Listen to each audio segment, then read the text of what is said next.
Beliau masih aktif sebagai masih dosen. aktif sebagai dosen di Undiksa Kimia. Salam kenal Pak Jadi Nyoman Om Tike. Swastiastu, Pak Nyoman Tike, salam hormat. Jadi kemudian setelah pengumuman ternyata dapat juara 3 nasional.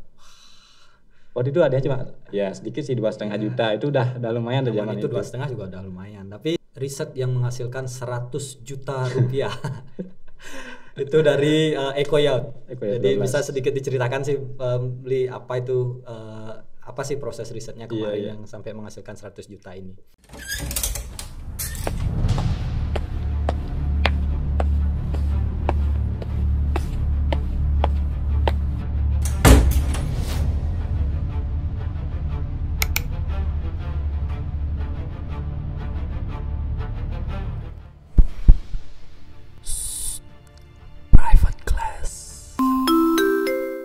Karena setiap hal adalah sumber belajar dan setiap tempat adalah ruang belajar, hari ini kita akan kembali belajar di Private Class.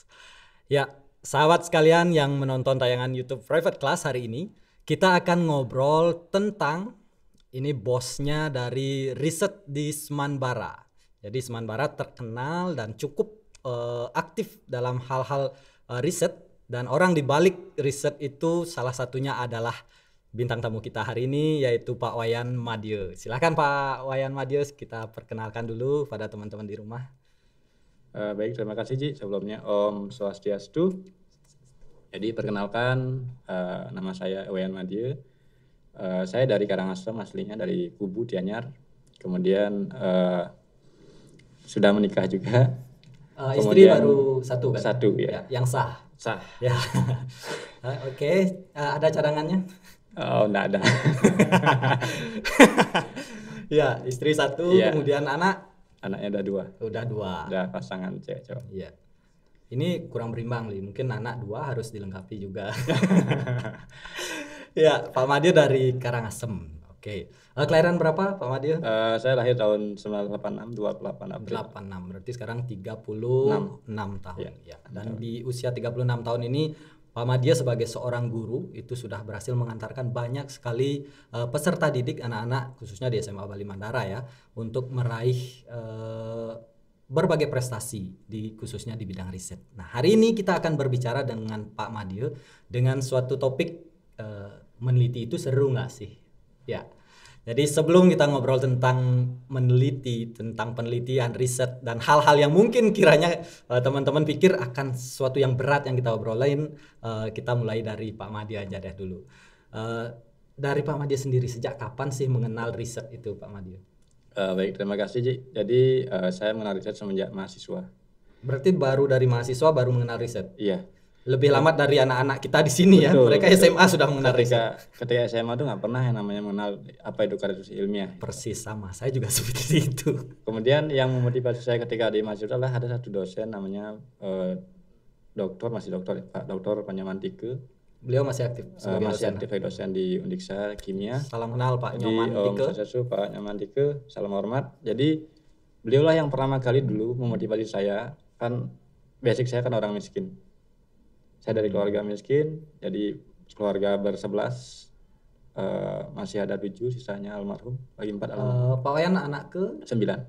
Wow, ada lagi 2 berarti ya di bawahnya? Adik saya meninggal, adik paling kecil sudah menikah juga. Jadi karena saya anak miskin, kebetulan ada juga guru saya juga dari SMA dulu, Pak Made Rastu namanya, beliau sedang tugas dari kepala sekolah di SMA Susawan. Beliau juga yang mengantarkan saya ke dosen yang namanya Pak Nyoman Tike itu. Kemudian beliau memberikan motivasi, kalau kamu ingin bisa berdiri dengan kedua kaki kamu, jangan pernah kamu tergantung pada orang lain. Kamu harus bisa dengan berdiri dengan kaki kamu. Artinya berdiri dengan kedua kaki itu adalah kita harus bisa mandiri. Jangan mentang-mentang miskin selalu meminta-minta pada orang gitu. Dan kenal dengan Pak Dr. Tike ini karena guru saya. Sebelum mulai kuliah efektif berarti ya? Iya. Di luar dari jam tatap muka di kelas kuliah. Karena sebelumnya pernah sowan ke rumahnya diantar oleh gurunya ini. Beliau dari Karangasem juga? Bukan, dari Kelungkung. Oh, tapi kenal dengan guru tadi. Guru ini kebetulan kenal dekat juga karena sama-sama guru kimia kan gitu. Nah, beliau yang motivasi, kemudian ditanyakan waktu itu, daerah kamu ada apa sih itu? Saya jelaskan di daerah saya, daerah Kubu, daerah miskin, daerah kering kan. Kering, daerah tandus, lahar Gunung Agung itu. Kemudian tanaman apa yang paling potensial di sana? Saya jelaskan Di sana ada tanaman lontar dan tanaman jamu mente. Itu yang paling dominan ada. Gitu. Nah kemudian, oh itu bagus tuh tentang tanaman lontar itu. Coba kamu kaji tuh dari akar sampai daunnya apa yang bisa dikembangkan dari itu. Dan ini lewat obrolan di luar kelas. Di luar kelas. Artinya pelajaran pertamanya Pak Wayan gitu. Madya dengan dosen di Undiksa itu terjadinya di luar kelas. Ya. Nah kemudian setelah itu ditantang saya. Jadi Bapak tantang kamu untuk ikut sebuah lomba di mahasiswa namanya LKTI. Tingkat mahasiswa kan, kemudian ditawari, saya nggak ngerti apa-apa, tanya kakak tingkat juga nggak ada yang menjelaskan karena ini mahasiswa kan beda dengan di SMA jadi kita bingung mau gimana belajar atau tidak. Apalagi bahkan SMA internet sama sekali tidak mengenal. Betul. Bahkan internet pun saya juga nggak bisa, belum ada, belum bisa, belum mudah. Biasanya rental biasanya rental kan nggak punya uang juga kan, jadi bingung gimana caranya. Saya memberanikan diri belajar ke tempat rental dengan ngintip-ngintip orang internet bagaimana cara buka internet kan. Kemudian punya uang sisa 2.000 saya pakai untuk internet, coba dengan mengintip orang lain yang sedang internet itu, coba cari. Ini artinya background waktunya ini adalah di 2005 ya. Dan internet memang suatu yang masih mahal, nggak seperti saat ini ada di tangan internet. Jadi itu kemudian gini, setelah itu kan saya coba menggali belajar sendiri kan, apa sih lomba itu, apa sih kata tulis itu kan, saya coba kemudian saya mengkaji tentang lontar. Sampai dari Pak Dokter Yamantike ini. Kemudian pada waktu habis semester 2 ini saya tidak pulang liburan akhir semester. Saya tinggal di kampus demi mengejar misi ini bahwa saya harus bisa membuat karya, kalau enggak nanti bapaknya kecewa takutnya kan. Saya ingin memberikan sebuah pengakuan bahwa saya itu bisa, walaupun saya dari kampung, orang miskin segala macam, bisa punya motivasi ini itu harus dijawab. Kemudian saya nggak pulang, teman-teman semua udah pulang. Istilahnya PPL awal kan ada waktu itu kan. Di rumah saya di SMA 4 PPL awal, jalan kaki ke sana dari Sudirman itu bawa motor. Kemudian ternyata ketika saya kirim itu berempat tuh dari Undiksa, dari Bali itu ada kalau nggak salah ada 5 orang yang lolos. Dari Undiksa ada 4 orang. Saya salah satunya di kimia, biologi ada 3. Ada Bunga Prasilia namanya dari Kelungkung, biologi juga, angkarnya Ayu Ratna sama Emi. Kemudian yang lolos lagi adalah Ayu Ratna sama Edi Purwanta. Jadi kimia satunya saya dari Uniksa berempat itu. Dan itu pengalaman pertama riset langsung lolos nasional. Wah, luar biasa. Naik pesawat gratis, saya nggak tahu bagaimana naik pesawat. Bahkan di hotel pun nggak tahu bagaimana cara membuka pintu yang pakai kartu. Ada kartunya ya. Iya. Kemudian mandi pakai shower juga di kamar mandi nggak bisa. Sehingga saya nyari petugas CS untuk membantu gimana cara menggunakan air keran yang kiri kanan gimana panas dingin itu. Benar-benar saya katakan orang desa masuk kota itu jadi begitu ya. Itu diantarkan oleh riset. Iya. Dan diantar oleh dosen. Ini Ayu Rana saksi hidupnya yang pernah saya ajak berangkat dulu itu. Dan kemudian yang membuat saya sampai nangis ketika itulah tanpa disangka saya menghadapi teman-teman, karena kan kita beda bidangnya tuh beda dengan di antara bertiga ada berempat dari Undiksa itu hanya 2 yang sama bidangnya dengan saya, yaitu kalau nggak salah Ayu Ratna. Oh, dengan Bu Ayu memang sama ya, saya termasuk orang yang paling nggak gini, nggak tahu apa-apa sebenarnya karena basic saya kan orang miskin. Bu Ayu kan memang dari SMA 4 udah biasa dengan riset. Jadi, paling ya. Ternyata dari 4 orang desa itu saya coba hadapi, teman-teman juga udah orang udah sarjana, udah tamat, besoknya mau wisuda, dia itu yang saya hadapi ketika di Yogyakarta. Di Hotel Lina Garuda di Jakarta. Kemudian setelah pengumuman ternyata dapat juara 3 nasional. Waktu itu ada cuma ya sedikit sih 2,5 juta, itu udah lumayan dari zaman itu. 2,5 juga udah lumayan. Tapi ini pengalaman pertama loh, kita garis bawahi pengalaman pertama dan langsung tembus di juara 3 nasional. Wah, kalau saya di posisi itu pasti langsung semangat nih dengan riset. Cuma saya nggak ada DNA riset sih kayaknya. Itu sih. Jadi itu pengalaman pertamanya dan langsung tembus 3 besar. 3 besar. Biasa sekali ya. Itu. Ya. Tapi setelah itu semakin termotivasi. Ya, sampai akhirnya kira-kira di semasa kuliah nih berapa total riset yang Pak Madya pernah hasilkan selama? Kalau di mahasiswa kurang lebih mungkin ada sekitar 200-an. 200 riset? Iya.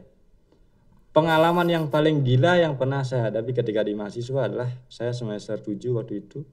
Saya menggandeng adik-adiknya membuat 20 proposal dalam 4 bulan dilombakan dalam ajang PKM, Dan program itu Pak Made mahasiswa. ikut semua di 20 Iya. itu ikut. Satu saja jadi ketua, sisanya jadi anggota. Saya tantang penonton di rumah ini yang Tapi- melakukan riset 200 riset selama kuliah. Itu. Wah, luar biasa. Kemudian yang gila lagi adalah itu sebenarnya saya secara aturan salah sebenarnya. Kenapa salah? Karena memang aturannya maksimal 3. Ikut di dalam satu ajang lomba. Dan 3. Pak Made waktu itu ikut 20 itu proposal. dalam satu ajang lomba berarti ya. Yang paling gila pengumuman itu lolos 10 proposal. Jadi ada sekitar 50 juta lebih.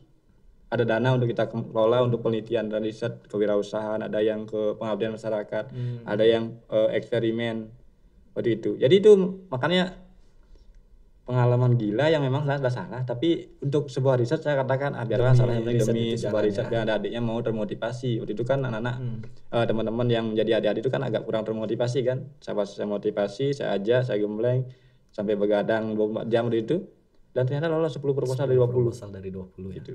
Wah, win rate-nya ini 50% win rate-nya. Nah paling nggak 40% jalan lah ketika di masyarakat. Bisa gitu. bayangin saya kuliah dulu sibuknya pacaran malah. Ini 200 riset selama 8 semester. Kemudian lomba-lomba tingkat kampus juga ada. Yang saya dengar itu Pak Made itu adalah spesialis mendalami lontar, nira ya ininya lontar. Dan juga ada bukunya juga. Udah sampai buku. Tapi dari 200 itu semua sekitar lontar semua atau ada hal-hal lain juga? Banyak tentang intaran, bahkan ada Lontar dua buku saya ketika 2011 kan. Kan saya tamat 2009 untuk S1-nya, S2 2012.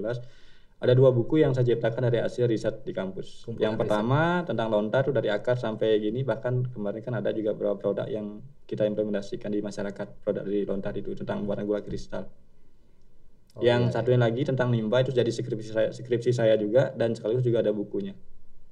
Berarti udah 2 buku Buku di 2011 untuk khusus untuk itu, untuk hasil riset. Gitu. 200 saya masih agak kaku mendengar kata 200 riset. Nah, dari 200 riset ini kita berbicara raihan yang tertinggi deh dari 200 itu. Mungkin tertingginya dari segi level lombanya, ajangnya, atau tertinggi dari hasilnya, dari hadiahnya. Kalau dari segi prestasi tertinggi sih kalau di kampus di tingkat nasional ya, terkait lomba itu ya pernah juara 1 nasional kalau salah 2 kali di Bogor, di Hotel Pangrango tempatnya itu adalah lomba tulis mahasiswa di Indonesia Timur. Kita bersaing dengan Indonesia Wilayah Timur untuk dilombakan di sana, dapat juara 1. Kemudian kalau yang saya katakan tadi gila itulah yang tadi itu. Jadi membuat 20 proposal, lolos 10 proposal itu.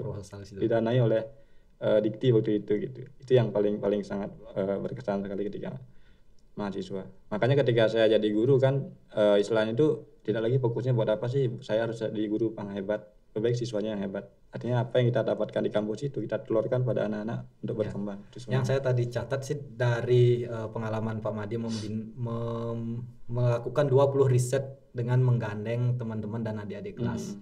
Artinya itu secara tidak langsung kemampuan atau kecintaan dalam membina riset itu juga udah tumbuh dari waktu kuliah berarti ya. Iya. Dan itulah yang kemudian mengakar sampai saat menjadi seorang guru sekarang. Iya betul. Karena ketika mahasiswa itu kan kebetulan saya kan ya namanya mahasiswa kan fanatik lah dengan jurusan kan. Jadi memang kita juga ngajak anak-anak jurusan lain juga dari biologi, fisika, matematika juga ada. Tapi sebagian besar dari kimia yang banyak karena bukan di tingkat itu kan saya udah semester 7, adik-adiknya kan baru semester 1 itu kan awam kan, kita motivasi dengan kamu ikut ini kamu gampang buat skripsi kan, saya motivasi, saya pancing-pancing waktu itu.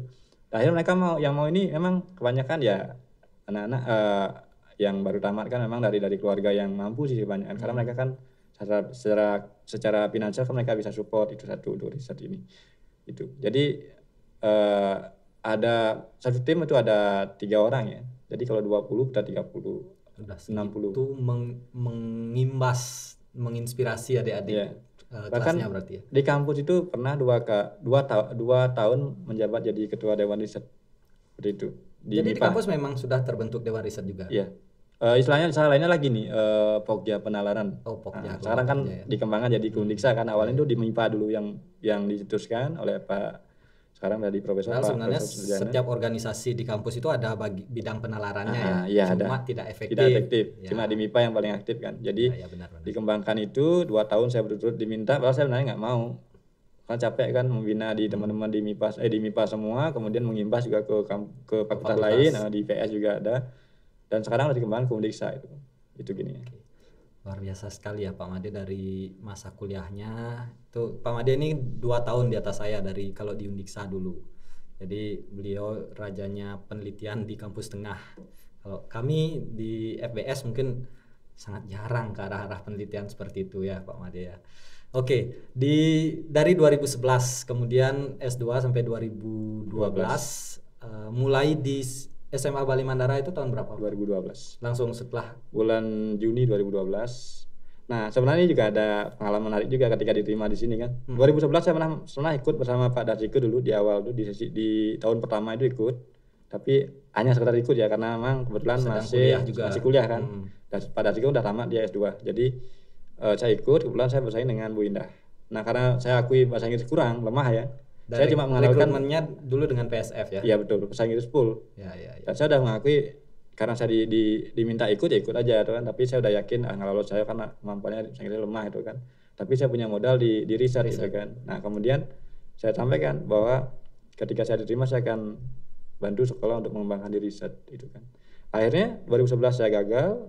2012 saya nggak mau ikut lagi, males saya kan dalam artian pasti bahasa Inggris lemah itu sana kan. Saya juga diminta lagi sama Bu Indah kan udah jadi guru nih, ayo ikut Pak Made, pasti gini kan sudah ada guru kimia satu kan, jadi saya diminta ikut. Saya nggak ngirim berkas apa-apa lagi karena berkas sebelumnya udah ada kan, jadi saya mikir kalau memang itu dipakai lagi saya mau, kalau enggak saya nggak mau, saya jadi guru biasa aja lah gitu, atau jadi guru honor gitu kan. Akhirnya itu dipakai, diundang lagi gitu. Kebetulan diuji oleh Pak Reynold sama Pak Agustiana juga ada sekolah juga sebagai wakasa itu. Tanyakan, saya jelaskan kalau saya diterima di Bali Mandara saya nggak janji apa-apa, saya cuma menjanjikan satu tentang riset. Kalau itu dianggap sebagai potensial saya diterima silakan, kalau enggak saya nggak juga apa. Saya sampai di awal seperti itu di sana. Saya di tes ngajar micro teaching juga bahasa Inggris lah setengah-setengah juga sama, tapi saya akui memang lemah di bahasa Inggris. Dan pengumuman saya mengalahkan teman-teman yang memang udah ada beberapa yang PNS yang hebat-hebat sih memang kemampuannya. Tapi sekolah karena melihat potensi sekolah asrama kan, buku riset itu jadikan acuan, jadikan tantangan lah seperti itu. Saya diterima, yang teman-teman lain itu gugur gitu kan. Dan pertama kali saya waktu ketika pas diterima itu saya panggil anak-anak semua kelas 11 ya, yang anak angkatan pertama itu saya tantang, siapa dari kalian yang mau bimbing riset dengan saya? Saya jamin kalian akan lolos minimal juara tingkat regional dulu. Dan hanya ada 6 orang yang tertarik nyari saya. Dari 75 angkatan pertama ya. Betul. 6 orang ini, Pak, saya mau belajar, Pak. Saya siap menerima tantangan Bapak. Masuk dia, baru masuk saya ikut ke lomba 2 tim, karena 6 orang kan 2 tim, 1 orang 3 orang. Lomba di Undiksa tingkat regional. Jadi Jawa Timur, Bali, Nusra. Kita lombakan, kita ajak, kita golong beneran. Kali ini awal, jadi saya mendampingi betul. Koreksi kata tulis yang salah, dicek, kemudian titik koma semua saya gini kan, format saya kasih. Makanya format awal di sini adalah dari pengalaman saya dari kampus itu saya pakai acuan itu. Nah kemudian saya lombakan, lolos dua-duanya ini, 2 tim ini, dan dapat juara 3 regional gitu. Jadinya termotivasi lagi anak ini, anak-anak juga belajar, mikir, kok dia bisa, kenapa saya lebih pintar rasanya itu kan. Dan sampai lomba kan, dilihat salah satunya lah yang anak yang ikut kan sampai dia lolos juara internasional kan, waktu itu lomba di peneliti belia tingkat internasional di Serbia. Siapa sih itu yang Lilis Sinta sana jadi dosen di UNUD. Yang anaknya kecil mungil ya. Lilis Sinta dari Bangli, dari Katung. Jadi itu binaan pertamanya Pak Made itu. Dan yang saya mencengangkan adalah ketika dia tamat dia baru menjelaskan ke saya. Dia bilang gini ke saya, Pak, sebenarnya dulu saya tuh ikut KIR bukan karena saya tertarik, Pak. Tapi saya ingin uji Bapak sebenarnya, gitu kan saya. Oh gitu ternyata. Oh ya, nggak apa-apa sih, saya kan menyampaikan apa yang saya lakukan memang real saya lakukan, bukan karena motivasi ingin uji dan segala macam, tapi saya memang ya nggak apa-apa lah, kamu mengakuinya, terima kasih udah memberikan pengalaman realnya, artinya testimoni bahwa kamu tuh awalnya lah karena ingin menguji saya, bukan karena ingin, tapi akhirnya kamu dapat juara kan, karena kamu udah sekarang lomba ke Serbia dapat juara 3 internasional, kemudian di nasional dapat emas itu. Artinya kan apa yang saya katakan itu tidak ada yang bohong atau tidak ada yang sia-sia loh, semuanya bermanfaat buat kamu. Bahkan kamu di kuliah di Bandung itu kan di ITB itu 5 tahun apa 4 tahun udah tamat S2-nya. Percepatan soalnya karena dia pintar gitu tulisannya kan. Itu pengalaman yang mengawali yang angkatan pertama itu. Kemudian setelah itu banyak lagi yang ikut riset ada 50 anak, sampai si Narendra juga ikut itu, yang anak paling pintar di sekolah kan angkatan pertama itu. Padahal dia secara akademik udah punya tracknya nih, Iya, di akademik, udah tapi kemudian punya- dia nyoba di nyoba riset juga di riset, karena yang dijelaskan waris itu sangat bermanfaat nanti untuk nyusun skripsi. Dan kelas 11 buat itu tugas. kan sudah tahun terakhirnya Narendra ya waktu betul. itu. Makanya dia pernah lomba juga di peneliti belia juga dia. Oh. Itu sih gini. Untuk yang tingkat pertama, yang berikut terus berkembang. Artinya secara proses perkembangan riset di sini, di tahun pertama Pak Madya ke sini mulai dari 2 tim itu, kemudian setelah itu langsung pesat nih dari pesertanya. Minatnya Saya kan pertama 2012 baru mulai di bulan Juni ya. Bulan Juni baru mulai. Kemudian 2013 kita langsung lolos opsi nasional. Opsi itu Olimpiade Penelitian Siswa Indonesia kan. Nah, kita pertama kali lolos nih, kita awam. Opsi itu apa sih? Kita lolos 2 tim waktu itu. Jadi sambil saya menyelam minum air ya, dari masuk ikut sana juga. Kebetulan pembina juga diundang, kita ikut sana. Apa sih opsi ini yang dinilai, juri-jurinya suka tentang apa? Saya ikuti ke sana. Memang belum dapat juara pada waktu itu dia di lomba pertama kali itu. Sama kayak kemarin kan lomba di Toyota 2011 juga finalis. Cari gini lah. Iya, nyari pola apa yang dinilai itu. Ternyata 2012 As Tenggara dapat juara 1 kayak gitu kan. Nah, ini ada opsi juga sama. Opsi 2013 kita coba dulu masuk, kita coba belajar dari teman-teman di sana yang udah pengalaman. Ternyata 2014 kita juara umum loh di Indonesia. Medali terbanyak artinya. Iya, emas terbanyak di nasional. Artinya yang notabene dulu itu waktu itu kan sampai sekarang Jogja itu selalu langganan juara umum. Nah, sebelum kita nih, sebelum Bali Mandara, di Bali sendiri yang dulu memang aktif di riset itu SMA 3, SMA 1 Mengui, SMA 2 Mengui. Itu yang paling dominan. Itu aja yang dominan ya. SMA 3 yang paling mendominasi sebenarnya. Karena di sana ada banyak pembina riset dari dosen, dari orang volunteer juga ada yang bantu-bantu lah. Kalau kita kan fokus kita aja yang gini dengan teman di sekolah gitu. Nah, di 2014 ini kan kita ikut nih. Lombanya tempatnya diadakan di Jogja. Tuan rumahnya di sana. Langganan juara umum juga dari sana kan. Iya. Kita ikut, kita ngirim waktu itu ada berapa? 11 tim ya. Dari kita Bali sekolah Mandara saja. Tapi dari Bali khususnya ada dari SMA 2, SMA 3 nggak ikut waktu itu, nggak lolos kalau nggak salah. SMA 2 Mengui masuk, SMA 1 Mengui juga masuk. Kemudian kita masuk, ada banyak tuh kan angkatan kedua, yang ketiga yang ikut itu. Dan kita waktu itu ada 11 tim, dapat 2 emas, 1 perak, 1 perunggu. Dan itu terbanyak untuk sekolah ya. Karena kan ini kategori sekolah, bukan kalau provinsi kalah kita dengan Jogja. Jadi sekolah kayak acuannya adalah kita dapat 2 emas, yang lain-lain Jogja banyak dapat emas, tapi satu sekolah satu gitu. Nah, kita 2 emas, 1 perak, 1 perunggu. Nah, sehingga kan waktu itu meloloskan Sudiarsono yang ke Indah Lesep. Katanya itu ya. Dia. Itu. Nah, itu semakin termotivasi anak-anak yang lain nih, dia ikut, saya ikut mau belajar Pak. Iya. Akhirnya semakin termotivasi sampai sekarang. Apalagi sekarang ada dilihat sebagai sebuah peluang branding nih oleh Pak Darte selaku kepala sekolah kita dulu, dan dijadikan satu brand sekolah itu 2016 One Man One Research. Tapi sebelum 2016 itu kira-kira ada nggak siswa Semanbara itu yang sama sekali nggak terlibat di riset sebelum menjadi program? Karena itu kan merupakan riset itu kan passion, artinya orang-orang yang suka riset ya riset, kekir lah bergabungkan, atau bukan riset pun ada yang ketika lomba yang nasional ini kan lomba gratis nih, tidak bayar. Jadi mereka tuh, Pak saya ingin gabung dengan si A anak kir ke lomba, silakan, yang penting anak yang diajak tuh mau diajak kerjasama seperti itu. Banyak, ada yang lomba di seni, ada yang di olahraga, kan mereka diberikan kebebasan. Gitu. Jadi nggak masalah. Sekarang pun sekarang mau dikembangkan di 2023 ini juga sama. Artinya ada di awal kelas 10 lah fokus ke riset, kelas 11 tuh one man one talent. Jadi apapun bidang yang dia sukai dipersilakan gitu. Tapi poinnya one man one riset tetap kita pegang ya. Di kelas 10. Di kelas 10 tetap anak-anak itu minimal punya 1 penelitian.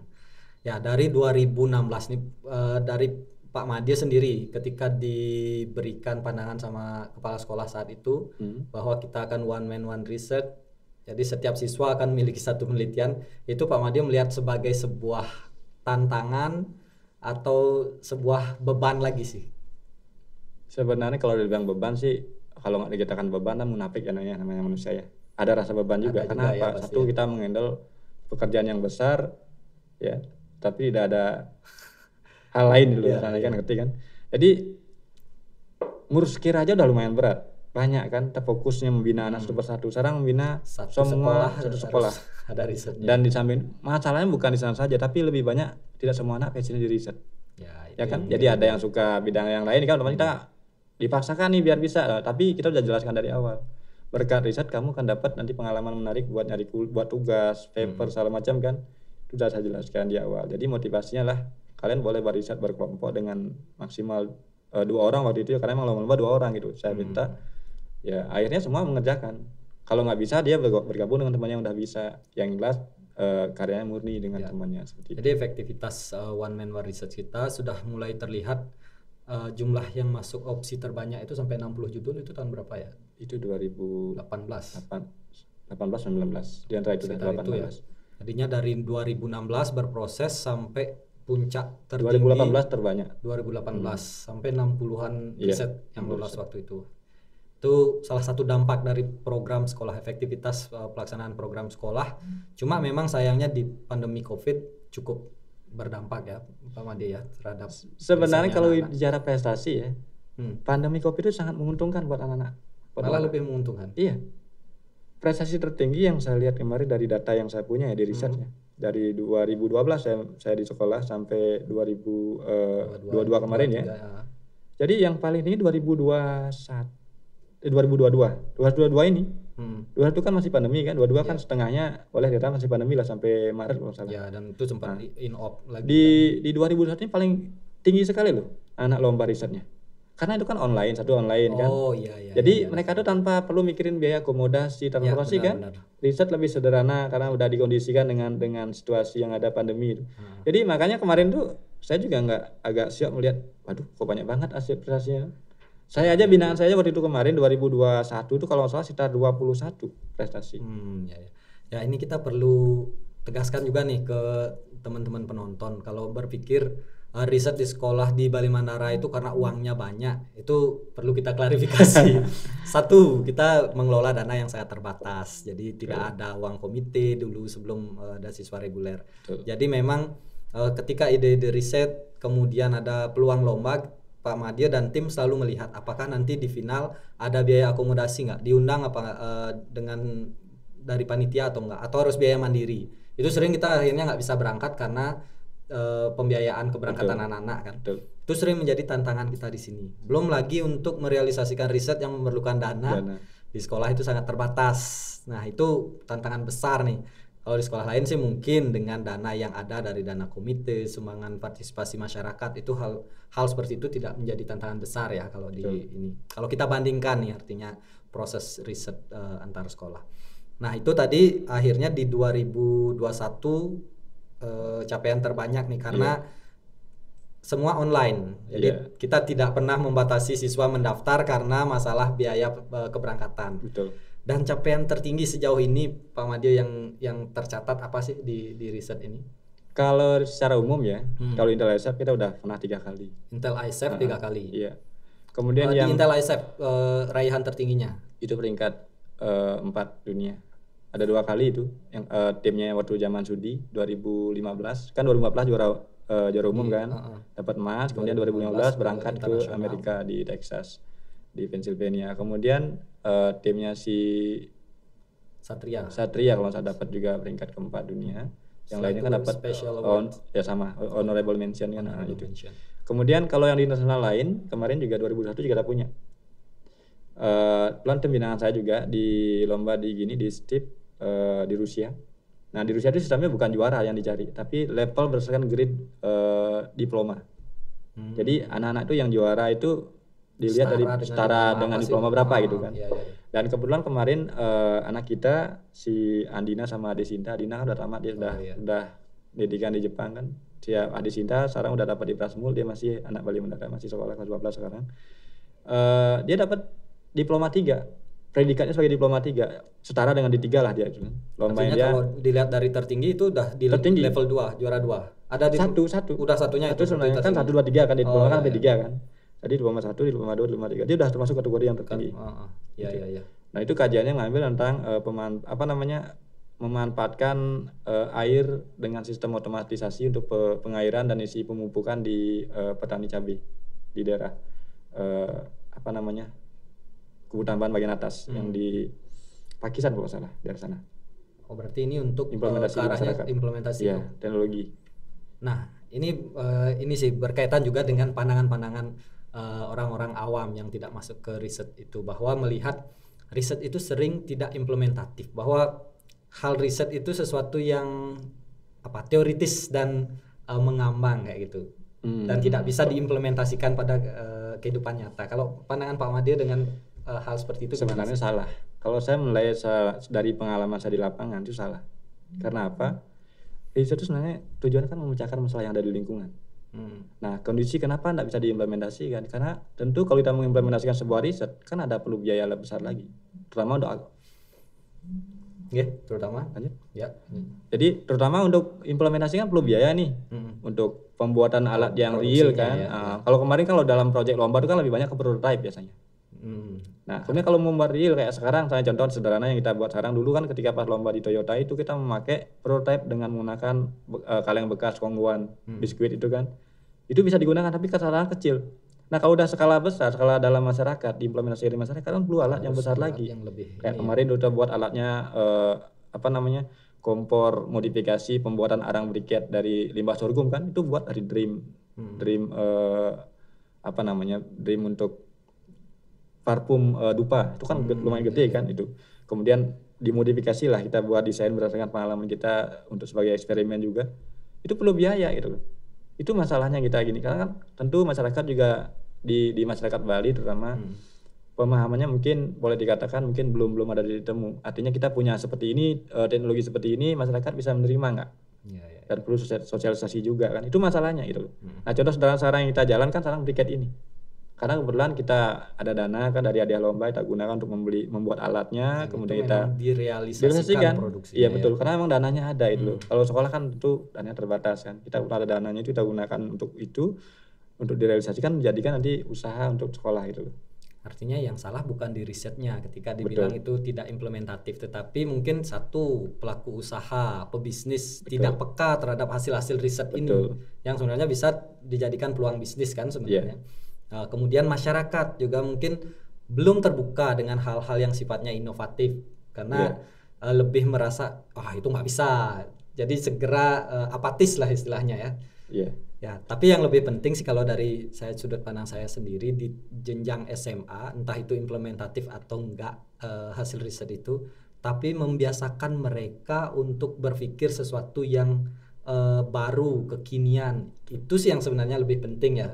Dari menanamkan itu dulu, jadi nanti ketika sudah di mereka tertanam kemampuan menganalisa situasi sekarang, mencarikan solusi dengan inovasi, saya pikir nanti akan mereka menghasilkan hal-hal yang bisa berlaku umum, lebih general artinya. Mungkin kalau saya sedikit memberikan pesan buat anak-anak ya di sekolah dimanapun ya, baik SMP, SMA ataupun mahasiswa, itu kan semua jenjang pendidikan yang perlu banyak belajar ya. Artinya riset itu harus dijadikan sebuah kebutuhan. Karena bagaimanapun juga, yang kenapa saya sangat tertarik dengan riset, karena dengan lewat riset saya bisa mengembangkan nilai-nilai karakter di dalamnya. Tentang nilai kejujuran, objektivitas, kemudian kerjasama dalam tim, kemudian bagaimana cara menghargai pendapat orang, menerima masukan atau kritikan yang sifatnya membangun, itu pun sangat banyak ada di dalam kegiatan riset itu. Makanya lewat riset saya ajarkan nilai-nilai karakter pada anak-anak. Kemudian selain itu juga ketika di kuliah itu, anak-anak ini kan nantinya ketika diberikan masalah oleh dosennya ketika kuliah ataupun di masyarakat ataupun di dunia kerja kan sudah terbiasa, dengan cepat bisa mengambil sikap dan bahkan selalu yang terbaik gitu. Nah itu makanya selalu saya katakan kalau bicara riset jangan pikir susahnya, karena justru yang sekarang yang sederhana, solusi sederhana bisa memecahkan masalah. Itu yang paling penting, bukan kita buat teknologi yang canggih. Kita udah kalah jauh dengan Singapura, dengan Amerika ya. Tapi dengan memanfaatkan kearifan lokal, membuat teknologi sederhana dengan memadukan kearifan lokal itu jauh lebih bernilai. Cuma kita di masyarakat perlu lebih banyak ada sosialisasi, kemudian pendekatan biar nanti ada titik temu bagaimana cara mengelaborasikan teknologi yang kita punya dengan sederhana, kemudian bisa menyampaikan ke masyarakat dan bisa diterapkan. Itu sih sebenarnya. Ya, ini sih yang menarik. Dan sampai yang terakhir nih yang mengguncang teman-teman di Semanbara ini, riset yang menghasilkan 100 juta rupiah. Itu dari EcoYacht. Jadi bisa sedikit diceritakan sih Li, apa sih proses risetnya kemarin yang sampai menghasilkan 100 juta ini? Sebenarnya kalau bicara tentang Toyota ini proyek jangka panjang. Jadi proyek ini durasinya setahun kemarin, bahkan lebih setahun. Proses pendaftaran, kemudian sampai penilaian, cek proposal dulu, kemudian menentukan 25 proposal yang akan didanai untuk dipantau oleh pihak Toyota kan. Kita kemarin mungkin mohon maaf ya buat teman-teman ya. Jadi mungkin di sini kita mungkin tidak pernah dilihat bagaimana proses kita. Bahkan saya kemarin sama anak sampai nangis-nangis karena liburan mereka harus ke sekolah, kemudian mereka menyiapkan data ini nggak ada, itu nggak ada, kita coba fasilitasi. Bahkan saya juga saya di rumah, saya harus ke sekolah juga kan, liburan saya harus ke sekolah juga memfasilitasi mereka. Nah artinya proses panjang yang kita alami sampai boleh dikatakan mungkin bukan berdarah-darah ya, tapi ya keringat udah luar biasa, sampai saya sakit ngurusin anak-anak itu. Beberapa kali saya sampai ke dokter karena memang kondisi nggak bagus kan, apalagi di masa pandemi. Jadi perjalanan panjang sampai juga mengundang beberapa anak yang dekat dari sekolah juga untuk bantu menyiapkan nyari bahan baku limbah dari limbah sorghum ini kan, limbah sorghum, kemudian koordinasi dengan pihak kelompok taninya, dengan masyarakat, kemudian akomodasi perjalanan juga panjang. Makanya ketika kemarin ada hasil, kalau lihat hasil saja itu sangat-sangat kurang elok rasanya itu. Cuma 100 jutanya saja. Betul. Prosesnya nggak dilihat itu. Nah inilah perlu kita gini bersama buat teman-teman, dalam artian ayo kita bangun Bali Mandar ini menjadi lebih baik, dalam artian kita sama-sama membangun sekolah lewat ya harus sama-sama bekerja lewat doa bisa kan, support yang lain itu perlu, dukungan itu penting sekali dari stakeholder sekolah. Nah dan kemarin sebenarnya ini lombanya biasanya hadiahnya 75 juta. EcoYacht ini? Iya, tahun sebelumnya 75 juta tapi ada tur ke Jepang. Oke. Tapi karena tahun kemarin tidak ada tur ke Jepang, jadi ditambah lagi hadiah yang dinaikkan seperti itu. Jadi dan hadiah itu pun kemarin juga itu udah alokasikan ke pengembangan riset lagi, pelanjutan proyek ya, karena ini kan memang dipantau dalam artian biar nggak hanya kesan terrealisasi. Jadi selesai lomba udah selesai nggak ada urusan lagi. Tidak seperti itu. Emang kita akan lanjutkan ini karena memang kita udah kayak kemarin kita udah buat arang briketnya. Kita masih dalam proses pembuatan arang ini sebenarnya kita perlu sambil melakukan riset juga karena menggunakan alat yang kecil kemarin prototype dengan alat yang real yang sebenarnya itu berbeda kondisi dan situasinya kan. Kemarin kita cobakan 30 menit aja jadi arang, masih sepertiga jadi arang, sisanya masih serbuk biasa. Kemudian setelah 1 jam terjadi. Yang dulu waktu riset itu bisa dilakukan dalam 30 menit. 1 jam. Sama juga 1 jam. Cuma alatnya beda. Oh gitu. Nah, ini karena kalau ini dengan suhu yang sangat tinggi ya, pembakaran sangat tinggi kan itu takut ini lapisan dream yang dipakai itu ya kan cepat hancur karena terlalu panas.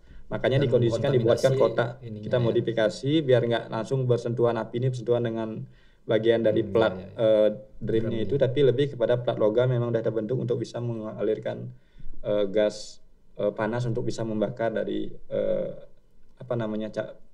serbuk dari limbah sorghum itu gitu sih gini. Artinya hadiah dari EcoYacht ini juga memang dari Toyotanya yang mengarahkan bahwa itu harus digunakan untuk pengembangan dari ide penelitian ini sehingga akan implementatif menjadi suatu produk yang jalan kan seperti itu. Iya betul. Karena kan dari awal sudah dilihat prosesnya, jangan sampai sebuah proyek itu hanya sebatas lomba. Ya, tapi lebih itu karena emang kita ingin melihat dampaknya karena dari ini ya pesan yang disampaikan dari proyek pemanfaatan limbah sorghum jadi biobriket adalah pertama permasalahan kan yang ada di masyarakat adalah biasanya kan limbah-limbah sorghum ini kalau habis dipanen itu kan dibuang saja kan, tertumpuk kan segala macam kan, kemudian nggak dipakai membusuk. Nah ada yang dibakar langsung. Nah kalau dibakar ini kan menimbulkan emisi baru, emisi karbon yang bisa membuat pemanasan global. Dan itulah yang menjadi perhatian khusus dari Toyota. Sehingga dengan ini dijadikan briket pun ini juga kalau orang buat arang kan biasanya dibakar biasa ya, dibakar ditutup kan asapnya ngepul kemana-mana, itu kan juga menimbulkan emisi, tambah polusi lagi itu. Nah kalau ini ada kita ada proses khusus, makanya itu dibuat modifikasi. Jadi kompor tungku pembakaran ini dibuat tertutup. Jadi uap panas yang dihasilkan dari pembakaran ini kan ada asapnya itu, ada uap. Kalau bahasanya asap cair. Itu dialirkan ke dalam pipa, ada pendingin, jadi uap karena dia udah suhunya dingin kan dia turun jadi mudah dicair kan, dia akan netes jadi uap cair. Sehingga nggak ada uap yang keluar harusnya dalam proses ini yang bagus. Kalau sesuai dengan alur dari. Karena memang kita sengaja membuat ini biar untuk mengurangi emisi yang ditimbulkan dari pembakaran. Biar nggak nanti kita membuat produk katanya ramah lingkungan, tahu-taunya menimbulkan emisi baru. Nah itulah kita kemas kemarin, mendesain bagaimana cara untuk mengurangi emisi itu sih kayaknya, untuk mengurangi emisi karbon. Makanya namanya carbon offset seperti itu. Apa sih nama produknya itu, Bli? Biogum. Jadi biobriket dari limbah sorghum. Biobriket dari limbah sorghum. Sorghum itu jagung gimbal ya, jagung gimbal. Kebetulan itu ciri khasnya Buleleng kan? Betul. Patung Singamaraja kan memegang jagung gimbal itu sih kayaknya sikap bakal. Oke, nanti kapan-kapan kita bantu promote deh nanti biogumnya untuk teman-teman di rumah biar tahu barangnya seperti apa, terus biar kebayang nih kemasannya seperti apa. Ya, terima kasih. Terakhir nih Bli, dalam berbicara riset, jadi dari obrolan kita sudah terjawab sih sebenarnya riset itu seru. Satu dari prosesnya, kedua dari hasilnya, belum lagi dari hasilnya. Itu udah terjawab seru. Nah, mungkin satu pesan nih untuk teman-teman yang menonton video ini, hal-hal yang haram dilakukan dalam riset. Jadi apa sih yang nanti mungkin teman-teman mulai melakukan riset dan yang menjadi haramnya yang sama sekali tidak boleh dilakukan itu apa saja sih? Baik, terima kasih. Jadi sebenarnya di awal riset dulu ya, riset itu kenapa menarik dan seru. Sebenarnya dari riset kita banyak hal bisa lakukan, terutama dalam hal menulis ya. Mungkin bagi orang awam ya, bahwa dianggap itulah susah dan sulit lah pokoknya itu. Padahal di balik riset itu ada banyak hal nilai yang bisa masuk. Tadi sudah saya jelaskan tentang nilai-nilai karakter di dalamnya ada implementasi nilai karakter itu, kemudian juga tata tulis, kemudian ada nilai-nilai public speaking juga masuk di sana kan, belajar komunikasi, berhadapan dengan orang-orang yang kita nggak kenal, kita menggunakan bahasa santun bagaimana caranya. Kemudian menggunakan teknologi, buat PowerPoint yang menarik seperti apa, kemudian membuat video juga, videografi, banyak ilmu kita masuk di sana. Itu untuk nilai-nilai positif yang kita. Kemudian dampaknya sangat dalam jangka panjang pasti untuk kuliah dan sebagainya, untuk dunia kerja. Kemudian ada hal yang mungkin yang perlu kita perhatikan dalam menulis itu adalah tentang etika, plagiarisme. Plagiarisme. Ya. Jadi misalnya gini. Jadi saya menekankan pada ini ya, pada anak-anak atau adik-adik mahasiswa ya. Jadi dalam menulis itu jangan pernah sekali-sekali meng-copy paste atau mengambil karya orang tanpa izin. Yang pertama tanpa izin dulu. Karena udah melanggar undang-undang. Jadi kita nggak boleh mengambil karya orang. Tapi mensitasi kan sesuatu yang kalau mensitasi nggak masalah. Tapi kalau mengambil, digunakan, ganti nama atau mungkin ubah beberapa hal kan salah. Itu yang salah. Itu yang pertama. Yang kedua, walaupun dikasih izin pun kita nggak boleh juga menggunakan 100% karya orang. Nah, kan ada namanya ATM kan, amati, tiru, modifikasi. Yang perlu kita pahami sekarang lah, kita jangan lupakan jejak digital. Itu sangat-sangat kejam sekali itu. Nah, maka dari itulah perlu kita mengemas ketika kita mengambil karya orang atau mungkin jadikan referensi dan kita kembangkan apanya mau dikembangkan, kemudian kita modifikasi apa-apa yang bisa kita kembangkan dari kelemahan yang riset sebelumnya. Kemudian kita kembangkan dengan gaya kita, kemudian dengan kebaruan ilmu yang ada, teori-teori yang ada, kemudian ya tentu ketika dilacak dengan menggunakan Turnitin atau cek aplikasi sekarang cek plagiarisme itu kan, jadi nggak ketahuan ini adalah ada 30% atau 40% adalah ternyata menjiplak atau plagiat kan, pasti udah ketahuan gitu loh. Nah inilah perlu diperhatikan, jangan hanya sebatas mengejar sebuah prestasi atau mengejar untuk menjadi yang terbaik, tetapi dengan menghalalkan segala macam cara, karena nilai-nilai di awal itu kan hilang nanti, nilai kejujuran, kemudian kerjasama, kemudian nilai-nilai objektivitas, ada itu. Nah ini penekanan saya adalah dimanapun adik-adik ataupun anak-anak ya, dalam sebuah riset itu janganlah terlalu ruwet, pilih kajian yang simple, yang sederhana, tapi bermanfaat buat masyarakat, mudah diimplementasikan. Tidak harus teknologi juga, bisa kajian sosial, kajian budaya, kemudian kajian life science yang berhubungan dengan ramah lingkungan, pestisida dan sebagainya itu bisa digunakan. Yang terpenting adalah jangan pernah mengambil atau meng-copy paste karya orang tanpa mengembangkan lebih jauh terkait dengan apa yang akan dikaji. Lebih baik kita menggunakan teori-teori terbaru untuk mengembangkan apa yang kita mau kembangkan seperti dan itu. Tetap menghargai asas-asas ilmiah ya. Betul. Kita tahu namanya metode ilmiah, jadi kejujuran itu lebih penting. Kalau saya menekan pada anak-anak saya di sekolah itu, ketika kamu lomba ataupun kamu ikut riset, lebih baik gagal kamu dapat juara tapi jujur ketimbang kamu dapat juara tapi dengan cara nggak jujur. Artinya apa? Ketika kamu gagal dapat juara tapi kamu bisa menggunakan ilmu-ilmu yang kamu dapatkan di luar nanti. Contoh sederhana, anak kita salah satunya adalah yang sudah alumni ya, Darmawan namanya, dulu anak Gebra dia. Selalu saya sering kasih penekanan dan nilai-nilai. Kamu walaupun sering gagal dalam lomba-lomba ketika kamu siswa, tapi saya lihat kamu paling hebat dari teman-teman kamu. Kenapa gitu? Karena kamu sering bantu teman-temannya buat alat, buat aplikasi kan.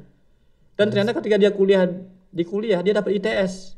Padahal dia cuma juara 2 kali atau 1 kali itu di tingkat nasional.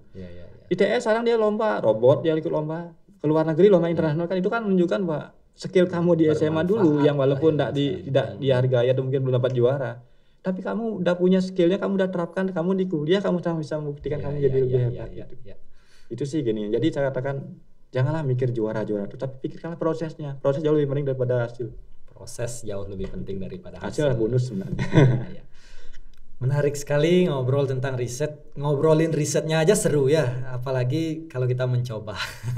Oke, itu tadi kita sudah ngobrol banyak dengan Pak Wayan Madye selaku Ketua Dewan Riset Sekolah, sebagai orang yang mendalangi berbagai prestasi riset di SMA Negeri Bali Mandara. Saya pikir untuk obrolan kita hari ini kita cukupkan dulu, Bli. Nanti di lain waktu kita lanjut sekali. Masih sebenarnya di otak saya masih banyak sekali pertanyaan-pertanyaan, tapi mungkin nanti terlalu panjang jika kita bicarakan dalam satu sesi ini. Kita akan ngobrol nanti ke depan dalam waktu yang berbeda, dan hari ini kita sudah banyak sekali belajar dari sosok Wayan Madye, seorang anak gunung dari Karangasem yang baru mengenal riset di semester 1 saat kuliah, tetapi berhasil menuntaskan 200 riset selama kuliah, dan kemudian berhasil memberikan inspirasi, memotivasi siswa-siswa khususnya di Semanbara hingga menorehkan berbagai prestasi, baik itu di tingkat nasional maupun internasional. Saya pikir hari ini kita belajar banyak, dan kita selalu yakin bahwa setiap hal adalah sumber belajar dan setiap tempat adalah ruang belajar. Hari ini kita sudah belajar di private class. Sampai bertemu lagi.